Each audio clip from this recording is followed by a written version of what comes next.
Hello, wonderful listeners. Welcome back to another exciting episode of the English Leap podcast.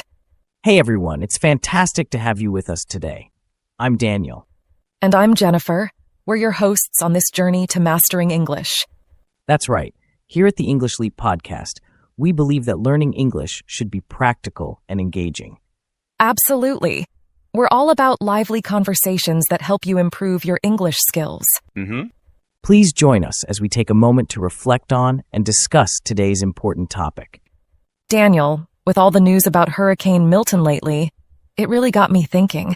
Have you ever experienced a severe storm? You know, Jennifer, I actually have. A few years ago, I was visiting my hometown when a massive storm hit. Ouch, what was it like? Well, the wind was so strong it felt like the whole house was shaking. Trees were bending, and the rain was pouring down in sheets. That sounds terrifying. It was quite the experience. We lost power for 3 days and had to rely on candles and flashlights. It's incredible how much we take electricity for granted until it's gone. Exactly. But you know, with all the news about Hurricane Milton lately, it brings back those memories. I was just thinking the same thing. Hurricane Milton has been a major event recently. Yes, and it's impacted so many people's lives. I thought it would be important for us to talk about it today. Agreed. Not only can we shed some light on what's happening, but we can also learn some new vocabulary related to hurricanes. Perfect. Let's get started. Oh, and before we continue, don't forget about the PDF for today's episode. It includes all the vocabulary, phrases, and extra tips we'll talk about today. Just click the link in the description to download it.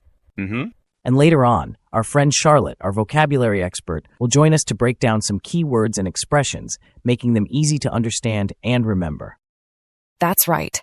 Charlotte will explain everything in a simple way. Trust me, you won't want to miss her segment. So let's talk about Hurricane Milton. It's been quite a storm, hasn't it? Absolutely. Hurricane Milton has been one of the most powerful storms we've seen in recent years. It all started as a small tropical disturbance off the west coast of Africa, right? Yes, it began as a cluster of thunderstorms that moved over the warm Atlantic waters. Warm ocean water is like fuel for hurricanes. It provides the energy they need to grow. Exactly. As Milton traveled westward, it gained strength and became a tropical storm. Then it intensified rapidly into a Category 4 hurricane. Category 4 means the winds were between 130 and 156 miles per hour. That's incredibly strong. Can you imagine winds that powerful? It's like having a constant roaring jet engine outside your window. It's both fascinating and terrifying. Meteorologists, the weather scientists, were closely monitoring Milton's development. They were. Satellite images showed the storm's eye becoming more defined, which is a sign of strengthening. The eye of the hurricane is the calm center, surrounded by the eye wall where the most intense weather occurs. Right. Initially, forecasts predicted that Milton might curve north and miss land altogether. But then, due to changes in atmospheric conditions, it shifted direction toward the coast. That must have been alarming for the people living in its path. Indeed, coastal communities had to act fast to prepare. You know, Daniel, when I think about Hurricane Milton and the impact it had, it's almost hard to wrap my head around. The scale of it all is just unimaginable. It really is, Jennifer. There's a deep sadness when you see the places it hit hardest. It's like the heart of those communities has been torn out. Absolutely. The destruction is just so vast. The storm was merciless, tearing through everything in its path with fierce anger. Exactly. It left whole communities in ruins. So many homes and places were badly damaged. And it wasn't just the homes. Power lines were knocked down too, leaving thousands in the dark for days. Right. And it wasn't just power outages. The roads were flooded, blocked by debris. That made rescue efforts even more difficult. The pictures of families displaced from their homes, communities torn apart. It's really hard to watch. It is. And sadly, lives were lost too. That's the most painful part of all. It really breaks my heart. Our thoughts are with everyone going through this right now.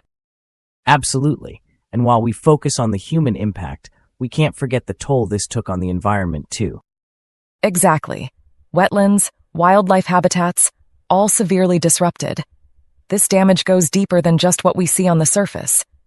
And it's going to take years for nature to bounce back from something like this. Even with all the destruction, though, I have to say it's inspiring to see the way people have come together. The emergency response teams have been incredible. Oh, for sure. Local authorities acted fast, issuing evacuation orders before the storm even hit. Yeah, and for those who might not know, evacuation means people were told to leave their homes to stay safe. Exactly, and a lot of people found safety in shelters that were set up by the government and various charities. And those emergency teams? They've been working around the clock. Absolutely. You've got rescue teams using boats and helicopters to reach people who were stranded. It's amazing work. And what's even more heartwarming is seeing volunteers coming in from all over the country to help out. That's the real spirit of community. Yeah, it's moments like these that show just how strong people can be when they come together.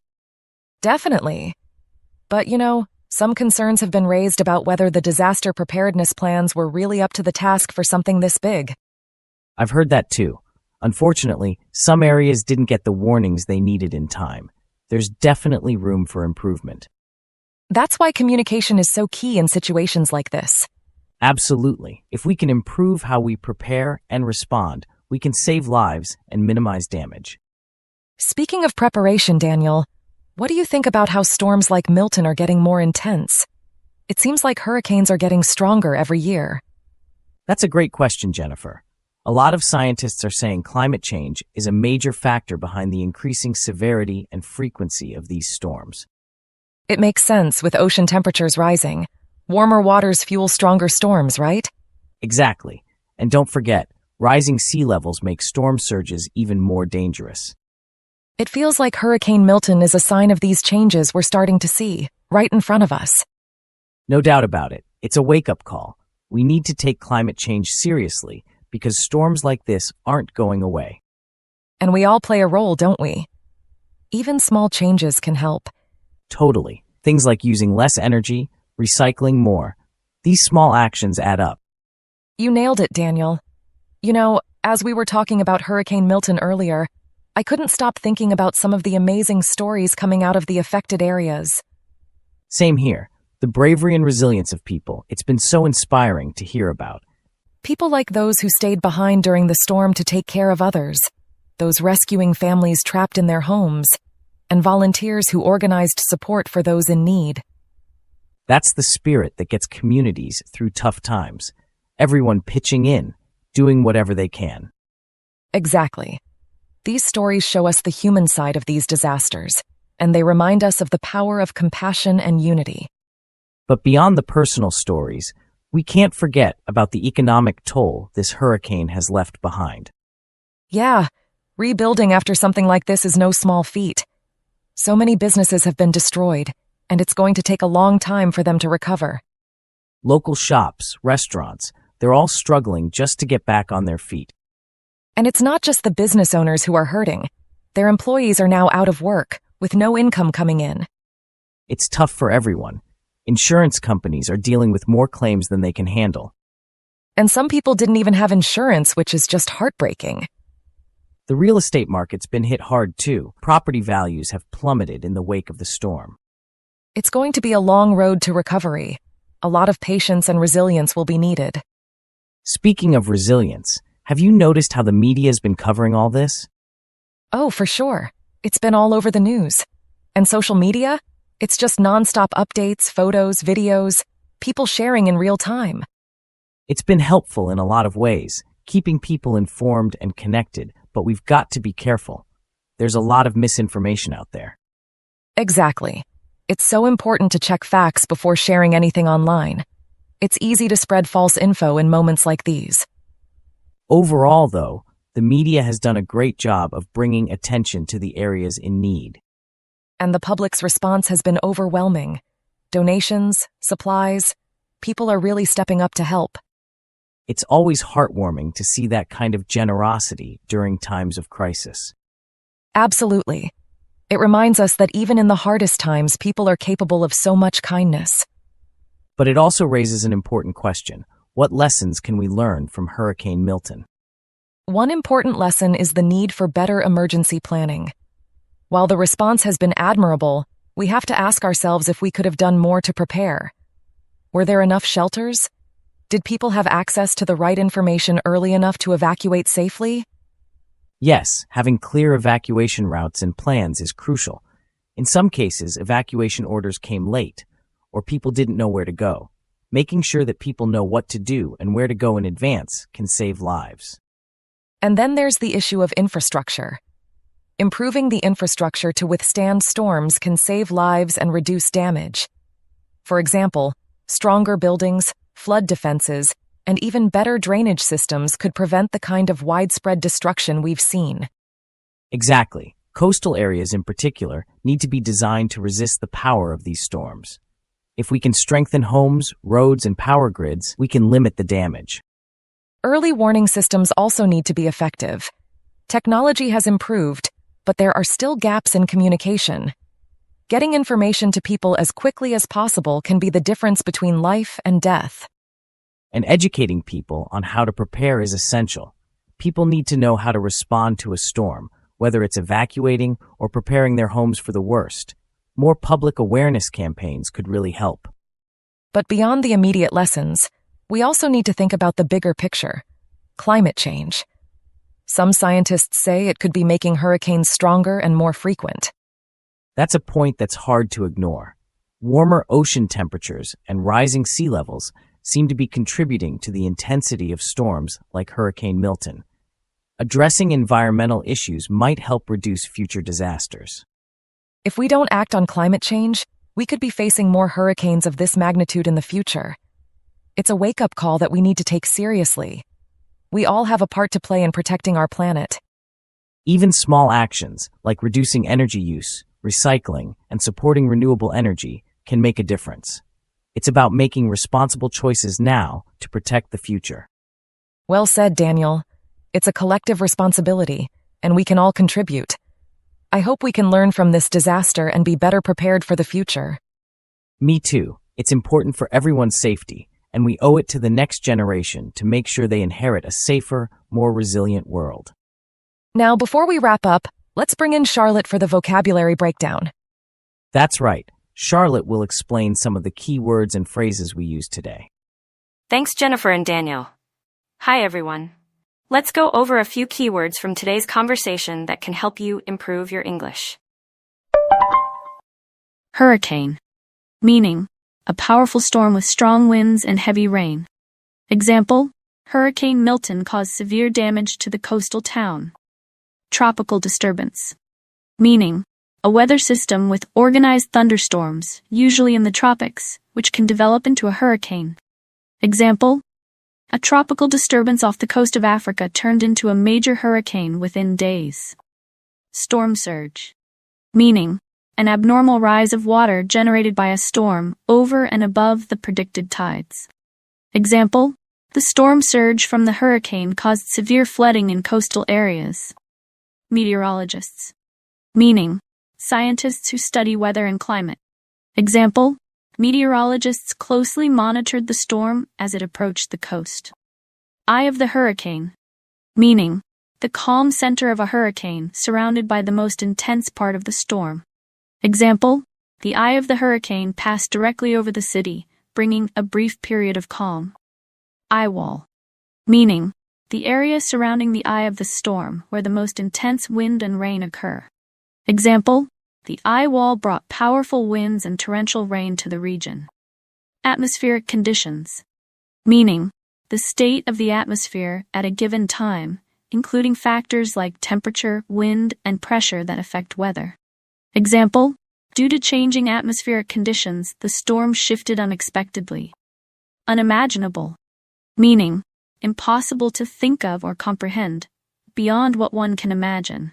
Example, the level of destruction caused by the hurricane was almost unimaginable. Showed no mercy. Meaning, to be extremely severe or harsh without showing compassion or restraint. Example, the storm showed no mercy as it tore through the coastal towns. Displaced. Meaning, forced to leave one's home, typically because of a disaster or conflict. Example, Thousands of people were displaced after the hurricane destroyed their homes. Toll, meaning the cost or damage caused by something, especially a disaster. Example, the environmental toll of the storm will take years to recover from. Bounce back, meaning to recover from a difficult situation or setback. Example, it will take time for the community to bounce back after the storm.